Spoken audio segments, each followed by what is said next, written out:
దంభోద్భవుడనే రాక్షసుడు సూర్యుడి కోసం తపస్సు చేసి 1000 కవచాల్ని వరంగా పొందాడు. ఎవరైనా అందులో ఒక్క కవచాన్ని నాశనం చేయాలి అంటే 1000 సంవత్సరాలు తపస్సు చేయాలి అని, దాన్ని నాశనం చేసిన వెంటనే వారు మరణించాలని వరం పొందాడు.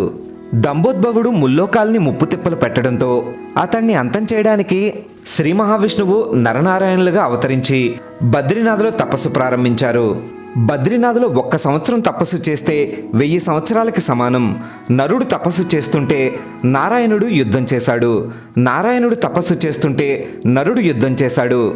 అలా 999 కవచాల్ని నాశనం చేశారు. ప్రాణభయంతో దంభోద్భవుడు సూర్యలోకానికి పారిపోయాడు. దంభోద్భవుడికి ఆశ్రయం ఇచ్చి కాపాడినందుకు సూర్యుడి అంశతో కర్ణుడిగా జన్మించమని నరుడు దంభోద్భవుడితో పాటు సూర్యుడిని కూడా శపించాడు.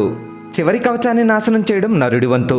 అందుకే నరుడు అర్జునుడిగా, నారాయణుడు శ్రీకృష్ణుడిగా జన్మించారు. జై శ్రీకృష్ణ.